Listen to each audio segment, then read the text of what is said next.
Have you ever been right in the middle of telling this amazing, exciting story about what you were doing yesterday, and suddenly you just freeze? You completely lose your train of thought and can't find the right words? Well, don't worry, because we're going to fix that today.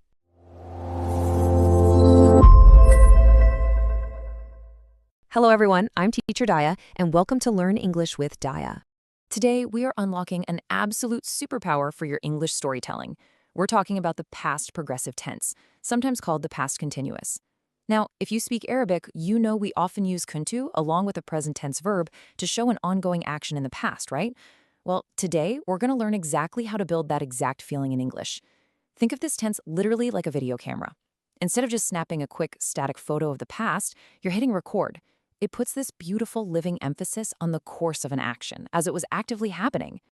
So here is our game plan for this explainer. We've got 5 quick sections today. First, forming the tense. Second, spelling rules. Third, when to actually use it. Fourth, our secret signal words. And finally, a quick practice challenge. Let's dive right in. Okay, section 1. Forming the past progressive, the blueprint. Every great English sentence needs a solid foundation, right? And the beautiful thing about the past progressive is that it's just so incredibly logical. It's literally like a simple math formula. For our singular pronouns, I, he, she, and it, our magic word is was. To make a positive sentence, you just take was and add your verb with an ing, like I was speaking.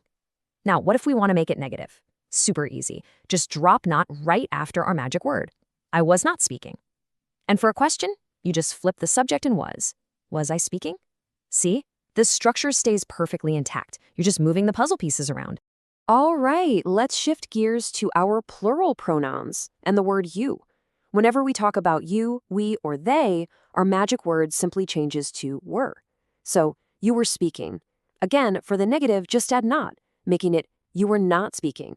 And to ask a question, just flip the order again. Were you speaking? Take a quick second to let that pattern sink in. Was for the singulars, were for the plurals, and you. Honestly, you are already halfway to mastering this whole thing. Moving on to section 2, exceptions in spelling, adding that ing. Look, I totally know English spelling is always trying to trick you, but let's demystify it together right now. Our first little quirk is all about the letter E. If a verb ends in a single silent E, like the word come, we completely drop that E before adding ing. So come becomes coming with absolutely no E. But here's the secret.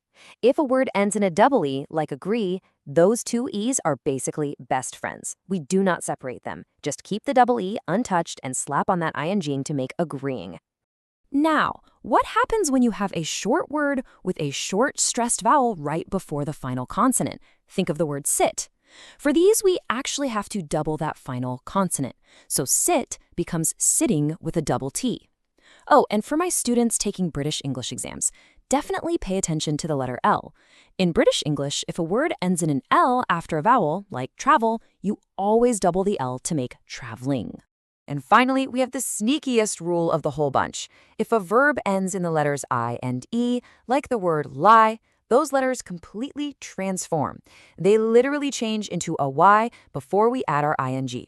So lie beautifully transforms into lying. Lying. You see, it's not magic, it's just a set of rules, and you are honestly handling them perfectly. Okay, section 3. Use of past progressive. Real-life application. Let's step out of the grammar textbook for a second and into the real world. There are 3 specific, everyday situations where the past progressive is going to be your absolute best friend. First, to put emphasis on the ongoing course of a past action. Second, to describe 2 actions happening simultaneously, literally at the exact same time. And third, to describe an action going on at a very specific, certain time in the past. Let's look at some real examples. So the absolutely crucial point of this first use is emphasis. Take the sentence, he was playing football. By using the past progressive here, we aren't just stating some boring, dry fact. We are painting a vivid picture. We want the listener to really imagine him out there on the field, running, sweating, kicking the ball for a long period of time. We're totally emphasizing that the action was in progress. Now, this second use is fantastic for describing, say, a busy household. While she was preparing dinner, he was washing the dishes. For my Arabic speakers out there, Notice how English relies so heavily on this specific structure to clearly show two simultaneous past actions, without blending the timelines together. The ongoing actions, preparing and washing, are happening right side by side, perfectly parallel in the past. Neither action interrupts the other. They are just happily sharing the exact same moment in time. And guys, here is my absolute favorite use, the interruption. When I was having breakfast, the phone suddenly rang. Imagine this peaceful, ongoing action. I was having breakfast. That is your background video. Then, boom, a short, sudden action interrupts it. The phone suddenly rang. The ongoing background action gets the past progressive, and this sudden interruption gets the simple past. Honestly, this creates such wonderful drama when you're telling stories in English. All right, section 4, signal words, your clues. Wouldn't it be just great to have some cheat codes or hints? Well, you actually do. Whenever you see the words while or as long as, alarm bells should immediately start ringing in your mind. These words are your biggest clues. They almost always signal that an ongoing action is happening, which means, you guessed it, it's time to use the past progressive. The word while is especially powerful when you're linking those two simultaneous actions we just talked about. And finally, section 5, your quick practice challenge. We've covered the forms, the spelling, the real-world uses, and those secret signal words. But before we get to the actual challenge, let's just take a quick mental snapshot. Here's a look at everything we just covered. We have the forms using was and were, those tricky spelling rules like dropping the E or doubling the consonant, the 3 key storytelling uses, and our trusty signal words. Take a deep breath, absorb all this amazing information. Okay, ready? Let's test it out.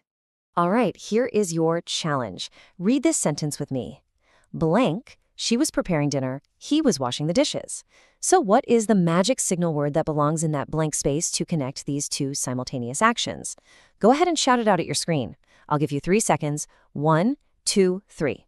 Yes, the word is while. While she was preparing dinner, he was washing the dishes. If you got that right, I am so incredibly proud of you.